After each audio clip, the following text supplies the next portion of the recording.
സാന്ത്വനമായി ഉരുകിയൊലിക്കും സ്നേഹം ജീവജലത്തിനുറവയതായി നിറഞ്ഞൊഴുകും സ്നേഹം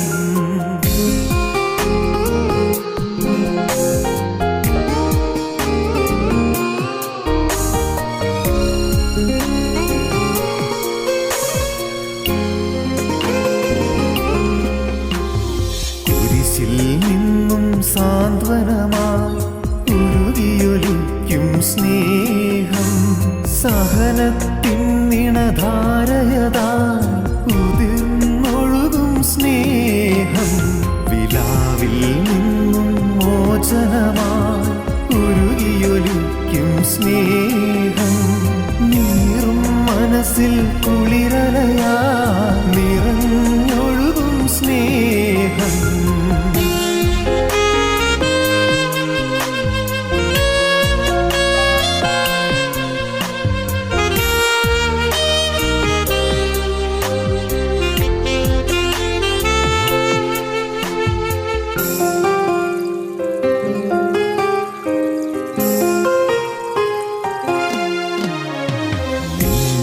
വിരലിൻ വേലകളാ ദിവാകര താരകവാനവും നിൻ മുൻപിൽ നിലയറ്റവയായി മാനവനെ നീ സ്നേഹിച്ചു നിന്റെ വിരലിൻ വേലകളാ ദിവാകര താരകവാനവും നിൻ മുൻപിൽ നിലയറ്റവയായി മാനവനെ നീ സ്നേഹിച്ചു ആഴിയാഴിയെ വിളിക്കുന്നു ഞാനിതാ വന്നിടുന്നു ആത്മനാഥ നിന്നിൽ ലയിച്ചൊന്നായങ്ങൊഴുകാൻ ആഴിയാഴിയെ വിളിക്കുന്നു ഞാനിതാ വന്നിടുന്നു പ്രിയനെ നിനക്കായൊരു കൈത്തിരിയായി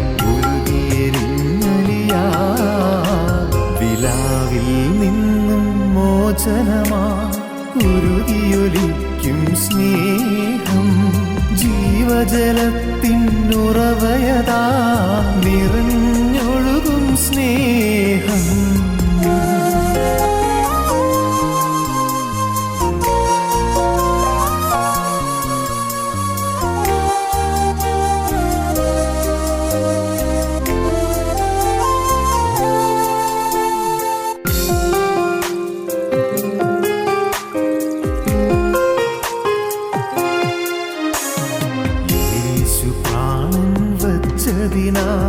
സ്നേഹമെന്തെന്നറിയുകയായി എന്നേശു ജീവിക്കുന്നതിനാൽ ഏഴ ഞാനും വാഴുകയായി യേശു പ്രാണൻ വച്ചതിനാൽ സ്നേഹമെന്തെന്നറിയുകയായി എന്നേശു ജീവിക്കുന്നതിനാൽ ഏഴ ഞാനും വാഴുകയായി ആഴിയാഴിയെ വിളിക്കുന്നു ഞാനിതാ വന്നിടുന്നു ആത്മനാഥ നിന്നിൽ ലയിച്ചൊന്നായങ്ങൊഴുകാൻ ആഴിയാഴിയെ വിളിക്കുന്നു ഞാനിതാ വന്നിടുന്നു പ്രിയനെ നിനക്കായൊരു കൈത്തിരിയായി ഒഴുകിയെരിഞ്ഞലിയാ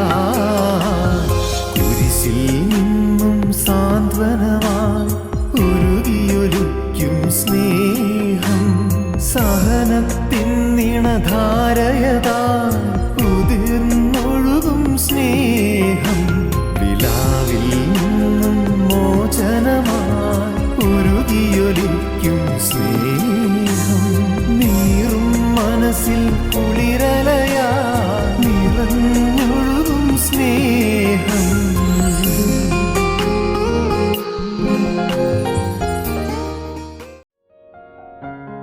ഞങ്ങളും ക്രൂശിക്കപ്പെട്ട ക്രിസ്തുവിനെ പ്രസംഗിക്കുന്നു. ദൈവ തിരുനാമത്തിന് മഹത്വം ഉണ്ടാകട്ടെ. നമുക്ക് വായിക്കാം. രാജാക്കന്മാരുടെ 1-ാമത്തെ പുസ്തകം 17-ാം അധ്യായത്തിൻ്റെ 19-ാം വാക്യം നമുക്ക് വായിക്കാം. അവൻ അവളോട് നിന്റെ മകനെ ഇങ്ങ് തരിക എന്ന് പറഞ്ഞു. അവനെ അവളുടെ മടിയിൽ നിന്നെടുത്ത് താൻ പാർത്തിരുന്ന മാളിക മുറിയിൽ കൊണ്ടുചെന്ന് തൻ്റെ കട്ടിലിന്മേൽ കിടത്തി. അപ്പോൾ അവൾ ഏലിയാവോട്, അയ്യോ ദൈവപുരുഷനെ, എനിക്കും നിനക്കും തമ്മിലെന്ത്? എൻ്റെ പാപം ഓർപ്പിക്കേണ്ടതിനും എൻ്റെ മകനെ കൊല്ലേണ്ടതിനുമാകുന്നുവോ നീ എൻ്റെ അടുക്കൽ വന്നത് എന്ന് പറഞ്ഞു. ഏലിയാവിനെ ദൈവം സരത്തിലെ വിധവയുടെ വീട്ടിലേക്ക് അയച്ചു. കെരീത്തിൻ്റെ വക്കിൽ ഏലിയാവ് കുറേ നാൾ ഒളിച്ചിരുന്നു. അതിനു മുൻപ് ഏലിയാവ് ആഹാബിൻ്റെ കൊട്ടാരത്തിലേക്ക് ചെന്നു. രാജകൊട്ടാരത്തിൽ ചെന്ന് രാജാവിനോട് വളരെ വ്യക്തമായും കർക്കശമായും ചില വാക്കുകൾ പറഞ്ഞു. ഞാൻ പറഞ്ഞിട്ടില്ലാതെ ഈ ആണ്ടുകളിൽ മഞ്ഞോ മഴയോ ഉണ്ടാകുകയില്ല എന്ന് പറഞ്ഞു. ഞാൻ സേവിച്ച് നിൽക്കുന്ന യഹോവയാണ്, ഞാൻ പറഞ്ഞിട്ടില്ലാതെ ഈ ആണ്ടുകളിൽ മഞ്ഞോ മഴയോ ഉണ്ടാകുകയില്ല എന്ന്. ഏലിയാവ് പറഞ്ഞ് പോന്നു കഴിഞ്ഞപ്പോൾ ദൈവം പറഞ്ഞു, നീ കിരീത്തിൻ്റെ വക്കിൽ ഒളിച്ചിരിക്കുക. നിന്നെ പോറ്റേണ്ടതിന് ഞാനൊരു കാക്കയോട് കൽപ്പിച്ചിട്ടുണ്ട്. കാക്ക നിനക്ക് ആഹാരം തരും. വെള്ളം കുടിക്കാൻ നിനക്ക് കിരീത്തിൽ വെള്ളമുണ്ടല്ലോ, കിരീത്തിലെ വെള്ളം കുടിച്ചു കൊള്ളുക. ഏലിയാവ് കിരീത്തിലെ വെള്ളം തീരുന്നവരെയും അവിടെ കിരീത്തിൻ്റെ വക്കിൽ താമസിച്ചു. എന്നാൽ വെള്ളം വറ്റി.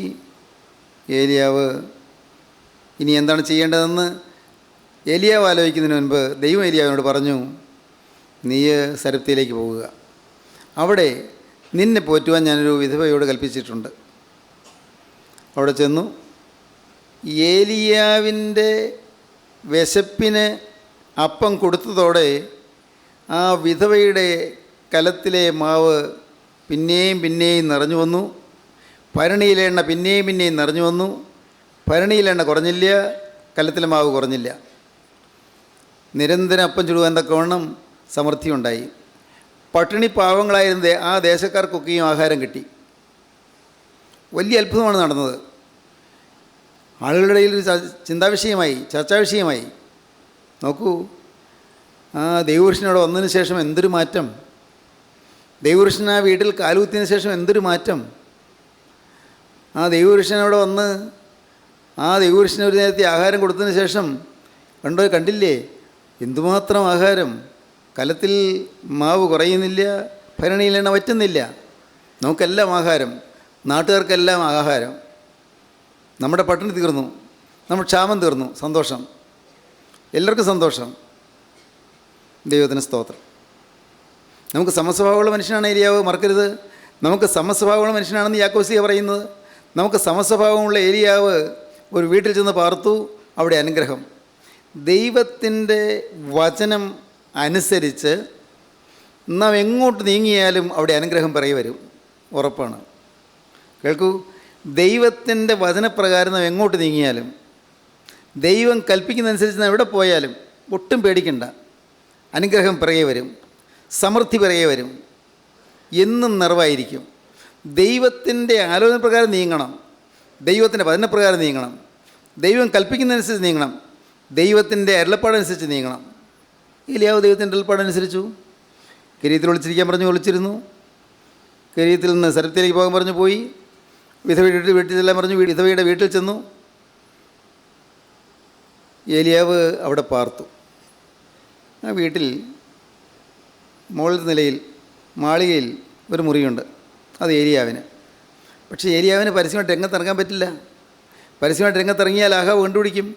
ആഹാബ് രാജാവ് തിരഞ്ഞെടുക്കുകയാണ്, ഏലിയാവ് എവിടെയുണ്ട് ഏലിയാവ്? ആഹാബ് രാജാവിൻ്റെ ശത്രുവാണ് ഏലിയാവ്, ദൈവജനത്തിൻ്റെ ശത്രുവാണ് ആഹാബ്. അതുകൊണ്ട് ആഹാബ് രാജാവ് ഭാര്യ ഇസബെല്ലും ഏലിയാവിനെ കൊല്ലുവാനെങ്കിൽ തക്കം നോക്കി നടക്കുകയാണ്. ഏലിയാവ് കൊണ്ട് അവിടെ ഒളിച്ചു പാർക്കുന്നു. അപ്പോഴാണ് ആ വീട്ടിൽ അത്യാഹിതം ഉണ്ടായത്. അതാണ് നാം വായിക്കുന്നത്, 17-ാം വാക്യം. അനന്തരം വീട്ടുടമക്കാരത്തിയായ സ്ത്രീയുടെ മകൻ ദീനം പിടിച്ച് കിടപ്പിലായി. ദീനം കടുത്തിട്ട് അവനിൽ ശ്വാസമില്ലാതെയായി. അപ്പോൾ അവൾ ഏലിയാവോട്, അയ്യോ ദൈവപുരുഷനെ, എനിക്കും നിനക്കും തമ്മിലെന്ത്? എൻ്റെ പാപം ഓർപ്പിക്കേണ്ടതിനും എൻ്റെ മകനെ കൊല്ലേണ്ടതിനും ആകുന്നുവോ നീ എൻ്റെ അടുക്കൽ വന്നത് എന്ന് പറഞ്ഞു. ദൈവത്തിന് സ്തോത്രം. മോൻ ശ്വാസം നിലച്ചു. പെട്ടെന്ന് രോഗം ഉണ്ടായത്. ആ വിധവയായ സ്ത്രീയുടെ മകൻ ശ്വാസം നിലച്ചു, മരിച്ചു. ആ സ്ത്രീ അമ്പരപ്പിലായി, ദീനം പിടിച്ച് കിടപ്പിലായി ഇതേം കഴിയുന്നതിന് മുൻപ് മോൻ മരിച്ചു പോയി. അവൾ ഏലിയാവിൻ്റെ അടുക്കൽ ചെന്ന് പറഞ്ഞു, ദൈവപുരുഷനെ എന്താ ഇത്? അങ്ങൊരു ദൈവപുരുഷനല്ലേ? നീ എൻ്റെ മോനെ കൊല്ലാനാണോ ഇവിടെ വന്നത്? അതുപോലെ എൻ്റെ പാപം ഓർപ്പിക്കാനാണോ നീ ഉദ്ദേശിക്കുന്നത്? എൻ്റെ പാപം ഓർപ്പിക്കേണ്ടതിനും എൻ്റെ മകനെ കൊല്ലേണ്ടതിനുമാകുന്നുവോ നീ ഇവിടെ വന്നത്? എന്താണ് അങ്ങനെ പറയാൻ കാരണം? വ്യക്തമായ സൂചനയില്ല, വ്യക്തമായ തെളിവുമില്ല. എങ്കിലും ചില വേദവ്യാഖ്യാതാക്കളുടെ അഭിപ്രായം ഈ സ്ത്രീ ഭർത്താവ് മരിച്ചതിന് ശേഷം പ്രസവിച്ച മകനാണ് ഈ മോൻ. അതാണ് എൻ്റെ പാവം ഓർപ്പിക്കുന്നു എന്ന് ചിന്തിക്കാൻ കാരണം. ആ സ്ത്രീക്ക് പാവബോധമുണ്ടായി, മോൻ മരിച്ചപ്പോൾ പാവബോധമുണ്ടായി. അവിഹിത ബന്ധത്തിൽ കൂടി ജനിച്ച മകനാണ് ഈ മോൻ. അവിഹിതമായി ജനിച്ചവനായതുകൊണ്ട് ആ മോൻ മരിച്ചപ്പോൾ ഈ സ്ത്രീക്ക് പാവബോധമുണ്ടായി. മുമ്പെന്നോ ചെയ്തു പോയ പാവം, അത് അവളുടെ ഹൃദയത്തിൽ ഉറങ്ങിക്കിടന്നിരുന്നതായ പാവം, മറന്നു കിടന്നിരുന്നതായ പാവം ഇപ്പോൾ പെട്ടെന്ന് പൊന്തി വന്നു. അയ്യോ കഷ്ടം, ഞാൻ എൻ്റെ ജീവിതത്തിൽ അരുതാത്തത് ചെയ്തു പോയല്ലോ, അരുതാത്തത് എൻ്റെ ജീവിതത്തിൽ സംഭവിച്ചു പോയല്ലോ, വേണ്ടിയിരുന്നില്ലല്ലോ, കഷ്ടമായി പോയല്ലോ, എനിക്കിപ്പോൾ കുറ്റബോധം വരുന്നു. മോൻ മരിച്ചു, അവിഹിത ബന്ധത്തിൽ കൂടി കിട്ടിയ മോൻ മരിച്ചു. ഇത്രയും കാലം മോൻ എനിക്ക് തുണയായിരുന്നു, ഇതാ അവൻ മരിച്ചു കഴിഞ്ഞിരിക്കുന്നു. അയ്യോ ദൈവപുരുഷനെ, ഇതെന്ത്? എനിക്കും നിനക്കും തമ്മിൽ എന്ത്? ഈ കാര്യത്തിൽ നമുക്ക് എന്താണ് ചെയ്യാൻ പറ്റുക? What have I to do with thee? എനിക്കും നിനക്കും തമ്മിൽ എന്ത്? ഇവിടെ എന്താണ് ചെയ്യാനുള്ളത്? എൻ്റെ പാവം ഓർപ്പിക്കേണ്ടതിനും എൻ്റെ മകനെ കൊല്ലേണ്ടതിനുമാകുന്നുവോ നീ വന്നത്? സ്ത്രീ ചോദിക്കുകയാണ്. ദൈവത്തിന് സ്തോത്രം. ജീവിതത്തിൽ സംഭവിക്കുന്ന ഓരോ കാര്യവും പ്രിയപ്പെട്ടവരെ പാപത്തിൻ്റെ കാര്യമേ ഓർമ്മിപ്പിക്കുവാൻ ദൈവം ഉപയോഗിക്കുന്നതാണെന്ന് മനസ്സിലാക്കണം. ജീവിതത്തിൽ സംഭവിക്കുന്ന ഓരോ കാര്യവും നമ്മുടെ പാപം നമ്മെ ഓർപ്പിക്കുന്ന കാര്യങ്ങളാണ്. ഒരിക്കൽ പറ്റിയ തെറ്റുകൾ ഓർമ്മപ്പെടുത്തുന്നു. ദാവീദ് രാജാവ് അബ്ശാലോമിനെ, സ്വന്തം മകനായ അബ്ശാലോമിനെ ഭയന്ന് ഓടിയപ്പോൾ ദാവീദ് ഓർത്തത്, അയ്യോ ഞാൻ പാപം ചെയ്തു പോയല്ലോ, ഒരിക്കൽ എൻ്റെ ജീവിതത്തിൽ പാപം വന്നു പോയല്ലോ, എൻ്റെ ഭവനത്തിൽ വേണ്ടാതിന് നടന്നു പോയല്ലോ, എൻ്റെ ഭവനത്തിൽ തന്നെ അരുതായികൾ സംഭവിച്ചു പോയല്ലോ. ദാവീദിന് അതുമൂലം അനുതാപം വരികയാണ് ചെയ്തത്. അതുകൊണ്ടാണ് 4-ാം സങ്കീർത്തനത്തിൽ നടുങ്ങുവീൻ പാപം ചെയ്യാതിരിപ്പീൻ എന്ന് ദാവീദ് കരയുന്നത്. നടുങ്ങുവീൻ പാപം ചെയ്യാതിരിപ്പീൻ. പാപം ഒരിക്കൽ വന്നതിൻ്റെ അതിൻ്റെ റിയാക്ഷൻസാണ്, അതിൻ്റെ തിരിച്ചടികളാണ് ഇതാ പിന്നാലെ വരുന്നത്. ഓർത്തുകൊള്ളൂ, ഒന്നും യാദൃശ്യമല്ല, ഒന്നും യാദൃശ്യമല്ല. നമ്മുടെ ജീവിതത്തിൽ വരുന്ന ഓരോ പാപത്തിനും അതിന് തിരിച്ചടികൾ ഈ ഭൂമിയിൽ വെച്ച് തന്നെ നാം നേരിട്ടു എന്ന് വന്നേക്കാം. ഈ ഭൂമിയിൽ വെച്ച് തന്നെ ദാവീദ് പാപം ഏറ്റു പറഞ്ഞപ്പോൾ അന്ന് നാഥാൻ പ്രവാചകൻ പറഞ്ഞു, നീ നിൻ്റെ പാപം ഏറ്റു പറഞ്ഞു, പാപം ദൈവം ക്ഷമിച്ചു. പക്ഷേ ഒരു കാര്യം പറയാം, നിൻ്റെ വീട്ടിൽ തന്നെ നിനക്ക് അനർത്ഥമുണ്ടാകും, നിൻ്റെ വീട്ടിൽ തന്നെ വ്യഭിചാരം നടക്കും, നിൻ്റെ വീട്ടിൽ വ്യഭിചാരം നടക്കും, നിൻ്റെ വീട്ടിൽ കൊലപാതകം നടക്കും, നിൻ്റെ വീട്ടിൽ നിന്ന് തന്നെ നിനക്ക് അനർത്ഥമുണ്ടാകും. 2 ശമൂവേൽ 12-ാം അധ്യായത്തിൽ പറയുന്ന ഈ വാക്യം 13-ാം അധ്യായത്തിലേക്ക് വരുമ്പോൾ അതോടെ നിറവേറി. ദാവീദിൻ്റെ ഒരു മകനായ അമ്നോൻ ദാവീദിന്റെ മകളായ താമാരിനെ വ്യഭിചാരം ചെയ്തു. സ്വന്തം സഹോദരൻ വ്യഭിചാരം ചെയ്തു ദാവീദിൻ്റെ വീട്ടിൽ. ദാവീദിൻ്റെ ഒരു മകനായ അബ്ശാലോം ദാവീദിൻ്റെ മകനായ അമ്നോനെ അടിച്ചു കൊന്നു, കൊലപാതകം നടന്നു. ദാവീദിൻ്റെ പാപം ക്ഷമിച്ചു, പക്ഷേ തിരിച്ചടികൾ തുടരുകയാണ്, പിന്നെയും വരികയാണ്. ദാവീദിൻ്റെ കൊട്ടാരത്തിൽ നിന്ന് ദാവീദ് കൊട്ടാരം വിട്ട് ഓടേണ്ടി വന്നു. അബ്ശാലോമിന് ഭയന്ന് കൊട്ടാര വിപ്ലവം ഉണ്ടായി, പട്ടാള വിപ്ലവം ഉണ്ടായി. കൊട്ടാരത്തിൽ പട്ടാള വിപ്ലവം ഉണ്ടായി, സൈന്യം ദാവീദിനെതിരായി. ദാവീദ് ഓടിപ്പോയി.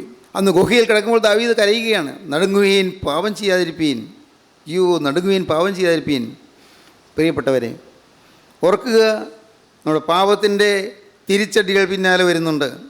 ആ സ്ത്രീ പറയുകയാണ്, ഏലിയാവോട് പറയുകയാണ്, നീ എൻ്റെ പാപം ഓർപ്പിക്കേണ്ടതിനും എൻ്റെ മകനെ കൊല്ലേണ്ടതിനുമാകുന്നുവോ നീ ഈ വീട്ടിലേക്ക് വന്നത്? ദൈവത്തിന് സ്തോത്രം. പാപം ഓർപ്പിക്കുന്നു. ഉൽപ്പത്തി പുസ്തകം നാം വായിക്കുമ്പോൾ യൗസേപ്പിൻ്റെ സഹോദരന്മാർ അവർ പരസ്പരം പറയുന്നൊരു വാക്കുണ്ട്.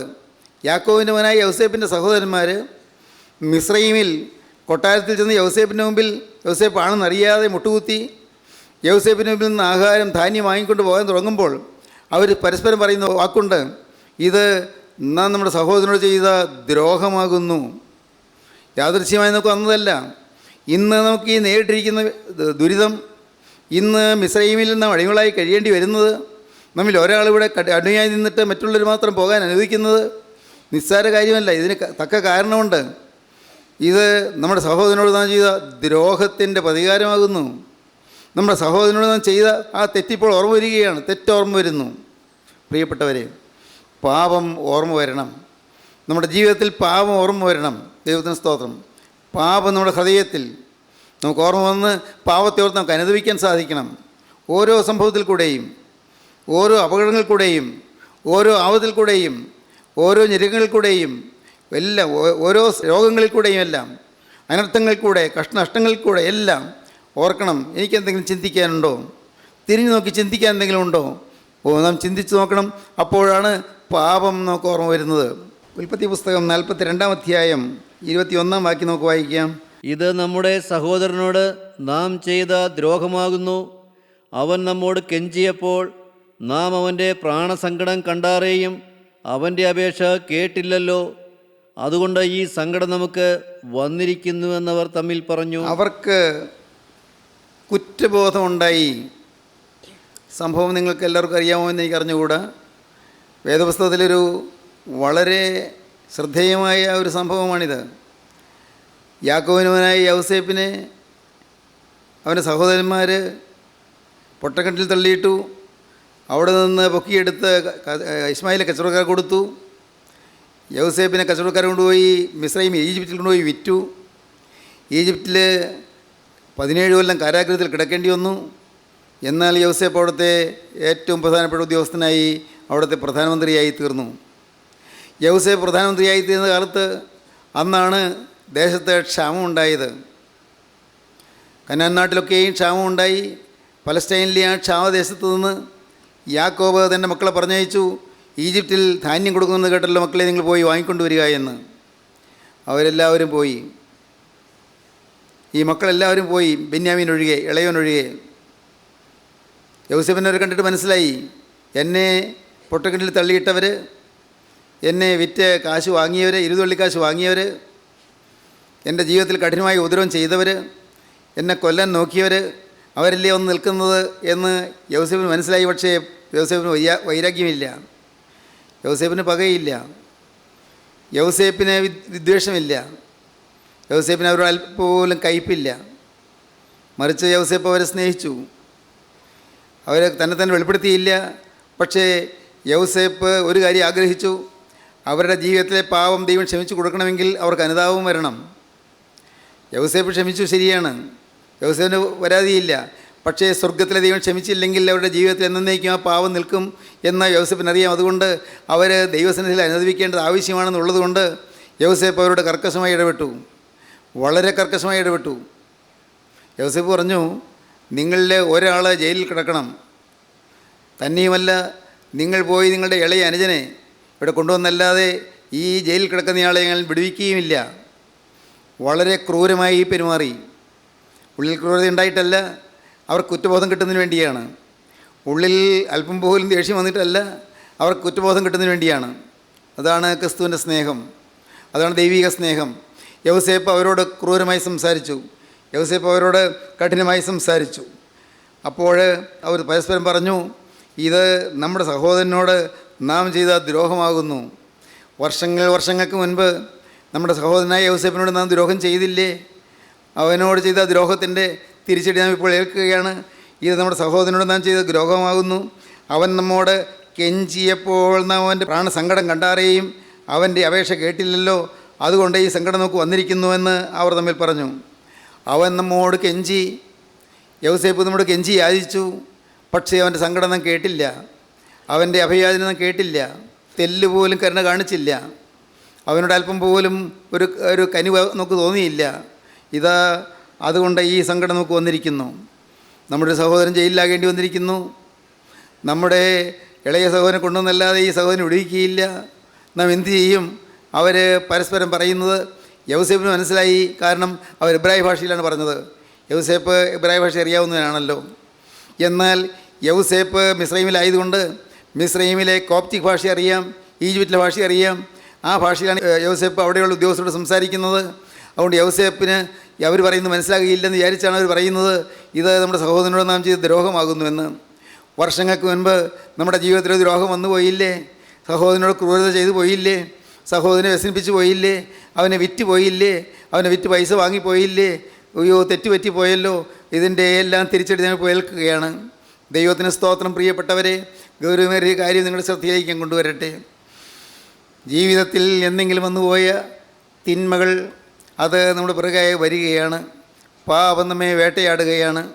പാപവും ശാപവും നമ്മുടെ പിറകെ വരികയാണ്. ഈ ഭൂമിയിൽ നാം ചെയ്തു പോയ പാപത്തിൻ്റെ പരിണിത ഫലങ്ങൾ നമ്മുടെ പിന്നാലെ വന്ന് നമ്മെ പിടികൂടുകയാണ്, നമ്മെ ആക്രമിച്ച് കീഴടക്കുകയാണ്. അതുകൊണ്ടാണ് ദാവീദ് 7-ാം സങ്കീർത്തനത്തിൽ പറഞ്ഞത്. 7-ാം സങ്കീർത്തനം 1-2 വാക്യങ്ങൾ വായിക്കുമ്പോൾ കാണാം, ദാവീദ് ഇരുന്ന് കരയുകയാണ്, കർത്താവേ, എൻ്റെ ജീവിതത്തിൽ എന്നെ വേട്ടയാടുന്ന എല്ലാവരുടെയും കയ്യിൽ നിന്ന് എന്നെ വിടുവിക്കണമെന്നാണ് ദാവീദ് പ്രാർത്ഥിക്കുന്നത്. എൻ്റെ ദൈവമായ യഹോവേ, നിന്നെ ഞാൻ ശരണം പ്രാപിക്കുന്നു. എന്നെ വേട്ടയാടുന്ന എല്ലാവരുടെയും കയ്യിൽ നിന്ന് എന്നെ രക്ഷിച്ച് വിടുവിക്കണമേ. എന്നെ വേട്ടയാടിക്കൊണ്ട് പിന്നാലെ ചിലർ വരുന്നു. നമ്മുടെ ഓരോരുത്തരും പിന്നാലെ ദുരാത്മാക്കൾ അവകാശം പറഞ്ഞുകൊണ്ട് വരുന്നുണ്ട്. ദുരാത്മാക്കൾ അവകാശം പറഞ്ഞുകൊണ്ട് വരുന്നുണ്ട്. എന്തെല്ലാം നാം കൈക്കൂലി വാങ്ങിയത്, അന്യായമായി സമ്പാദിച്ചത്, നമ്മുടെ ജീവിതത്തിൽ നമ്മുടെ അവകാശമില്ലാത്ത രൂപ നമ്മുടെ കൈവശം വന്നു ചേർന്നത്. പ്രിയപ്പെട്ടവരെ, നാം ചിലരെ കരയിപ്പിച്ചത്, ചിലരെ ദുഃഖിപ്പിച്ചത്, ഒരുപക്ഷെ നമ്മുടെ ഭാര്യയാകാം, അല്ല നമ്മുടെ ഭർത്താവിനെയാകാം, അല്ല മക്കളെയാകാം, അല്ല മാതാപിതാക്കളെയാകാം, അല്ല ഒരുപക്ഷെ ബന്ധുമിത്രാദികൾ ആരെങ്കിലും ആയിരിക്കാം. നാം ആരെങ്കിലും വ്യസനിപ്പിച്ചത്, ആരെങ്കിലും പുച്ഛിച്ചത്, ആരെങ്കിലും തരം താഴ്ത്തിയത്, നാം ആർക്കെങ്കിലും കിട്ടേണ്ടിയ അനുഗ്രഹങ്ങൾ അല്ലെങ്കിൽ നന്മകൾ കിട്ടാതെ തടുത്തു വെച്ചത്, എന്തെല്ലാം ഓർത്തു നോക്കൂ. എന്തെല്ലാം അക്രമങ്ങൾ നടന്നിട്ടുണ്ട്, എഴുതായികൾ എന്തെല്ലാം സംഭവിച്ചു പോയിട്ടുണ്ട്. അതെല്ലാം നാം മറന്നു. പക്ഷേ ഒന്നും മറന്നിട്ടില്ല, ദൈവസന്നിധിയിൽ മറന്നു പോയിട്ടില്ല. അതെല്ലാം ദൈവത്തിൻ്റെ സന്നിധിയിൽ, ദൈവത്തിൻ്റെ പുസ്തകത്തിൽ എഴുതി വച്ചിരിക്കുന്നു. ദൈവത്തിന് സ്തോത്രം. മറക്കരുത്, അത് ഓർമ്മയുടെ പുസ്തകത്തിൽ എഴുതി വച്ചിരിക്കുന്നു, സ്മരണയുടെ പുസ്തകത്തിൽ എഴുതി വച്ചിരിക്കുന്നു. വേദപുസ്തകം പറയുന്നത് സ്മരണയുടെ പുസ്തകം എന്നാണ്, അത് ഓർമ്മയുടെ പുസ്തകമാണ്. ദൈവത്തിന് സ്തോത്രം. പ്രിയപ്പെട്ടവരെ, എല്ലാം രേഖപ്പെടുത്തി വച്ചിരിക്കുന്നു. ഒരു നാൾ ഈ പുസ്തകം തുറക്കും. പുസ്തകങ്ങൾ തുറക്കുന്നൊരു ദിവസമുണ്ട്. ഓരോരുത്തരുടെ പേരിലുള്ള പുസ്തകങ്ങൾ തുറക്കുന്നൊരു ദിവസമുണ്ട്. അന്ന് ഓരോന്ന് വായിച്ച് കേൾപ്പിക്കും. ദൈവത്തിന് സ്തോത്രം. എന്തെല്ലാമായിരിക്കും കേൾക്കുന്നത്. ആബാലവൃത്തം സകലമാന മനുഷ്യൻ കേൾക്കേ. ആ ന്യായവിസ്താര രംഗത്ത് ഓരോന്നും വായിച്ച് കേൾപ്പിക്കുമ്പോൾ എല്ലാവരും കേൾക്കുകയാണ് വായിച്ച് കേൾപ്പിക്കുന്നത്. ദൈവത്തിന് സ്തോത്രം. നാം ഒന്ന് ചിന്തിച്ച് നോക്കൂ. ദൈവം നമ്മെക്കുറിച്ച് നല്ല അഭിപ്രായം പറഞ്ഞവർ, നമ്മെ നല്ലതെന്ന് പറഞ്ഞവർ, നമ്മളുടെ ഭക്തനാണ് നമ്മെക്കുറിച്ച് അഭിപ്രായം പറഞ്ഞവർ, അവരെല്ലാം നമ്മുടെ തനിനിറം കാണുന്നു, തനിനിറം എന്താണെന്ന് മനസ്സിലാക്കുന്നു. എല്ലാവരും കേൾക്കേ ഇതാ നമ്മെക്കുറിച്ചുള്ളതെല്ലാം വായിച്ച് കേൾപ്പിക്കുന്നു. ദൈവത്തിന് സ്തോത്രം. എല്ലാ രഹസ്യങ്ങളും എല്ലാം രംഗത്ത് വരുന്നു. രഹസ്യങ്ങളെല്ലാം മറന്നു നീക്കുന്നു. ദൈവത്തിന് സ്തോത്രം. പ്രിയപ്പെട്ടവരെ, എല്ലാം പരസ്യമായി വായിച്ച് കേൾപ്പിക്കുന്നു. ആബാലവൃദ്ധം സകലമാന മനുഷ്യരും കേൾക്കേ എല്ലാം വായിച്ച് കേൾപ്പിക്കുമെന്നാണ് വെളിപ്പാട് 20-ാം അധ്യായം 11-ാം വാക്യം മുതൽ വായിക്കുമ്പോൾ കാണുന്നത്. ആബാലവൃദ്ധം സകലമാന മനുഷ്യരും കേൾക്ക് വായിക്കും. പ്രിയപ്പെട്ടവരെ, ന്യായവിധിയുടെ ദിവസമുണ്ട്. അന്ന് സകലരും ഇത് എല്ലാം കേൾക്കും. അന്ന് നാം മറന്നുപോയതെല്ലാം അപ്പോൾ ഓർമ്മയിലേക്ക് കൊണ്ടുവരും. എല്ലാം ഓർമ്മയിൽ കൊണ്ടുവരും. ഓരോന്ന് വായിച്ച് കേൾപ്പിക്കും. എല്ലാറ്റിനും കണക്ക് ബോധിപ്പിക്കേണ്ടി വരും. വേദപുസ്തകം പറയുന്നു, മനുഷ്യൻ പറയുന്ന ഏത് നിസ്സാര വാക്കിനും ദൈവസന്നിധിയിൽ കണക്ക് ബോധിപ്പിക്കേണ്ടതാകുന്നു. മനുഷ്യ പറയുന്ന ഏത് നിസ്സാര വാക്കിനും ദൈവസന്നിധിയിൽ കണക്ക് ബോധിപ്പിക്കേണ്ടി വരും. മാത്രവുമല്ല, വേദപുസ്തകം പറയുന്നു, അവർ നീതിന്യായാധിപതിയായ കർത്താവിന് മുമ്പിൽ കണക്ക് ബോധിപ്പിക്കേണ്ടി വരും. ദൈവത്തിന് സ്തോത്രം. കണക്ക് തീർക്കുന്ന ഒരു നാളുണ്ട്, അക്കൗണ്ട് നോക്കുന്ന ഒരു നാളുണ്ട്. എൻ്റെ കർത്താവേ, ദൈവത്തിന് സ്തോത്രം. അക്കൗണ്ട് നോക്കുന്ന നാളിൽ നാം എങ്ങനെ നിൽക്കും? ഒന്ന് ചിന്തിക്കൂ പ്രിയപ്പെട്ടവരെ. അങ്ങനെ സംഭവം വരാൻ പോകുന്നുണ്ട്, അങ്ങനെ ദിവസം വരാൻ പോകുന്നുണ്ട്. ആർക്കും അതിൽ നിന്ന് ഒഴിവില്ല. തീർച്ചയായും നാം എല്ലാവരും ഒരു ദിവസം ആ നീതിന്യായാധിപതിയുടെ മുമ്പാകെ നിൽക്കേണ്ടി വരും. ഒരു സംശയവുമില്ല. ഒരിക്കൽ മരിക്കുകയും പിന്നെ ന്യായവിധിയും മനുഷ്യർക്ക് നിയമിച്ചിരിക്കുന്നു. ഒരിക്കൽ മരണമുണ്ട്, പിന്നെ ന്യായവിധി മനുഷ്യർക്ക് നിയമിച്ചിരിക്കുന്നു. ദൈവത്തിന് സ്തോത്രം. അതുകൊണ്ട് ഇന്ന് ഇത് കേട്ടുകൊണ്ടിരിക്കുമ്പോൾ തന്നെ നിങ്ങൾക്ക് കഴിഞ്ഞകാല ജീവിതത്തിലെ പാപങ്ങൾ നിങ്ങളുടെ ഓർമ്മയിൽ ഉള്ളതെല്ലാം കർത്താവിനോട് പറയാം, കർത്താവേ ക്ഷമിച്ചു തരണമേ. ഇപ്പോൾ ഇവിടെ വെച്ചതെല്ലാം ക്ഷമിച്ചു തരണമേ. നാഥ, നിൻ്റെ തിരുവിലാവിൽ കൂടി ഒഴുകിയ ആ തിരുരക്തത്തിൽ കൂടി എൻ്റെ പാപക്കറകളെല്ലാം കഴുകിപ്പോകണമേ. കർത്താവേ, നിൻ്റെ ആണിപ്പാടുള്ള കരം എൻ്റെ തലമേൽ വെച്ച് എൻ്റെ പാപക്കറകളെല്ലാം കഴുകണമേ. ദൈവത്തിന് സ്തോത്രം. നിങ്ങൾക്ക് പ്രാർത്ഥിക്കാം, നിങ്ങൾക്ക് സമർപ്പിക്കാം, ദൈവസന്നിധിയിൽ നിങ്ങൾക്ക് വാക്ക് പറയാം. എൻ്റെ നാഥ, എൻ്റെ ജീവിതത്തിൽ അനേകം പാപങ്ങൾ ഇത്രയും കാലം കൊണ്ട് സംഭവിച്ചു പോയി. അനേകർ അറിഞ്ഞിട്ടില്ല. എൻ്റെ ഭാര്യ അറിഞ്ഞില്ല, എൻ്റെ ഭർത്താവ് അറിഞ്ഞില്ല, എൻ്റെ കുഞ്ഞുങ്ങൾ അറിഞ്ഞില്ല, എൻ്റെ മാതാപിതാക്കൾ അറിഞ്ഞില്ല, എൻ്റെ കർത്താവേ എൻ്റെ കൂടെ ജോലി ചെയ്യുന്നവർ അറിഞ്ഞില്ല. പക്ഷേ സ്വർഗത്തിലെ ദൈവമേ, നീ എല്ലാം അറിഞ്ഞു. നിന്നെ മറയ്ക്കാൻ സാധ്യമല്ല, നിന്നെ ഒളിക്കാൻ സാധ്യമല്ല. എല്ലാം നീ അറിഞ്ഞു. അതുകൊണ്ട് ഇപ്പോൾ ഞാൻ എളിമയോടെ തിരുമുമ്പാകെ വരികയാണ്. ഇന്ന് എനിക്ക് ശരീരത്തിൽ ജീവനുള്ളപ്പോൾ, കർത്താവേ ഇന്ന് ബോധമുള്ളപ്പോൾ ഞാൻ എല്ലാം ഓർത്തുകൊണ്ട് തിരുമുമ്പാകെ വരുന്നു. എല്ലാം ഇതാ ഞാൻ ഏറ്റു പറയുന്നു. നാം നമ്മുടെ പാപങ്ങളെ ഏറ്റു പറയുന്നുവെങ്കിൽ അവൻ നമ്മുടെ പാപങ്ങളെ ക്ഷമിച്ച് സകല അനീതിയും പോക്കി നമ്മെ ശുദ്ധീകരിപ്പാൻ തക്കവണ്ണം വിശ്വസ്തനും നീതിമാനുമാകുന്നു. അവൻ നീതിമാനായ ദൈവം, അവൻ സർവ്വവല്ലഭനായ ദൈവം, അവൻ സർവ്വശക്തിയുള്ള ദൈവം, അവൻ സർവ്വവ്യാപിയായ ദൈവം, അവൻ സർവജ്ഞനായ ദൈവം, അവൻ സർവ്വവല്ലഭത്വമുള്ള ദൈവം, അവൻ നിത്യനായ ദൈവം, അവൻ നിത്യപരിശുദ്ധനായ ദൈവം, അവൻ നിത്യതേജോമയനായ ദൈവം, നിത്യതേജോമയനായ ദൈവം. തേജസ്സിൻ്റെ സിംഹാസനത്തിലിരുന്ന് ന്യായം വിധിക്കുമ്പോൾ നാം എങ്ങനെയായിരിക്കും നമ്മുടെ നിൽപ്പ്, എങ്ങനെയായിരിക്കും നമ്മുടെ അവസ്ഥ? പ്രിയപ്പെട്ടവരെ, അന്ന് നാം തകർന്നു പോകാതിരിക്കണമെങ്കിൽ, അന്ന് നരകത്തിൻ്റെ ഭീകരാഗ്നിയിലേക്ക് എറിയപ്പെടാതിരിക്കണമെങ്കിൽ, ചാകാത്ത പുഴുവും കെടാത്ത നീയുള്ള നരകത്തിൻ്റെ ഭീകരദണ്ഡനത്തിലേക്ക് നാം പൊയ്പോകാതിരിക്കണമെങ്കിൽ ഇന്ന് അനുഭവിച്ചു കൊള്ളുക, ഇന്ന് മാനസാന്തരപ്പെട്ടു കൊള്ളുക, ഇന്ന് നാം ദൈവത്തിന് കരുണയ്ക്ക് വേണ്ടി യാചിക്കുക. കർത്താവേ, നീ എനിക്ക് കുറ്റബോധം തരുന്നല്ലോ, എൻ്റെ പാപം നീ ഓർപ്പിക്കുന്നല്ലോ. എൻ്റെ പാപം ഓർപ്പിക്കേണ്ടതിനും എൻ്റെ മകനെ കൊല്ലേണ്ടതിനുമാകുന്നുവോ നീ എൻ്റെ അടുക്കൽ വന്നതെന്നാണ് ആ സ്ത്രീ ഏലിയാവോട് ചോദിച്ചത്. ഏലിയാവ് ആ ഭവനത്തിൽ വന്നു. ദൈവത്തിന് സ്തോത്രം. അവിടെ ആ മോൻ മരിച്ചു. ആ വിധവയായ സ്ത്രീയുടെ മകൻ മരിച്ചു. ഒരുപക്ഷേ ആ സ്ത്രീയുടെ മകൻ അവൻ അവിഹിതമായി ഉണ്ടായവനായിരിക്കാം. അതുകൊണ്ടായിരിക്കുമോ അങ്ങനെ പറയുന്നത് നമുക്കറിഞ്ഞുകൂടാ. ഏതായാലും ഒരു കാര്യം തീർച്ച, ആ സംഭവത്തോടുകൂടി അവൾക്ക് പാപബോധമുണ്ടായി. മോൻ മരിച്ചതോടുകൂടി അവൾക്ക് പാപബോധമുണ്ടായി. ഒരു വലിയ കെടുതി വന്നതോടുകൂടി അവൾക്ക് പാപബോധമുണ്ടായി. വലിയ അത്യാഹിതം വന്നതോടുകൂടി അവൾക്ക് പാപബോധമുണ്ടായി. ഒരു വലിയ കഷ്ടത വന്നതോടുകൂടി അവൾക്ക് പാപബോധമുണ്ടായി. കുടുംബത്തിൽ വലിയൊരു അരിഷ്ടത വന്നതിൽ കൂടി അവൾക്ക് പാപബോധമുണ്ടായി. പ്രിയപ്പെട്ടവരെ, പാപബോധം ഉണ്ടാകട്ടെ. പാപബോധം ഉണ്ടാകണമെങ്കിൽ ദൈവത്തിൻ്റെ ആത്മാവുള്ള ദൈവപുരുഷൻ അരികത്തേക്ക് വരണം. ദൈവത്തിന് സ്തോത്രം. ദൈവത്തിൻ്റെ വചനമുള്ള ദൈവപുരുഷൻ അരികത്തേക്ക് വരണം. നിൻ്റെ വായിലുള്ള ദൈവത്തിൻ്റെ വചനം സത്യമെന്ന് ഞാൻ അതിനാൽ അറിയുന്നു. നീ ദൈവത്തിൻ്റെ പരിശുദ്ധനായ ഒരു ദൈവപുരുഷനെന്നും ദൈവത്തിൻ്റെ പരിശുദ്ധാത്മാവുള്ള ഒരു ദൈവപുരുഷനെന്നും നിൻ്റെ വായിലുള്ള ദൈവത്തിൻ്റെ വചനം സത്യമെന്ന് ഞാൻ ഇതിനാൽ അറിയുന്നു എന്നാണ് ആ സ്ത്രീ പറഞ്ഞത്. ഇന്ന് ഇത് കേട്ടുകൊണ്ടിരിക്കുമ്പോൾ തന്നെ നിങ്ങൾക്കൊരു പുതിയ തീരുമാനമെടുക്കാം. നാഥ, എൻ്റെ ജീവിതത്തിൽ പാപത്തിൻ്റെ ഭയങ്കരമായ വേലിയേറ്റത്തിൽ ഞാൻ തകർന്നവളാണ്, ഞാൻ തകർന്നു പോയവനാണ്. നാഥ, അനേകം പാപങ്ങൾ എൻ്റെ ജീവിതത്തിൽ സംഭവിച്ചു പോയി. ഇന്ന് ഞാനിതാ വേദനയോടെ തിരുമ്പാകെ വരുന്നു, അനുതാപത്തോടെ ഞാനിതാ വരുന്നു. എന്നോട് ക്ഷമിക്കണമേ, എനിക്ക് മാപ്പ് തരണമേ. കർത്താവേ, തിരക്തത്താൽ എന്നെ കഴുകി എന്നെ ഉടുപ്പാക്കണമേ.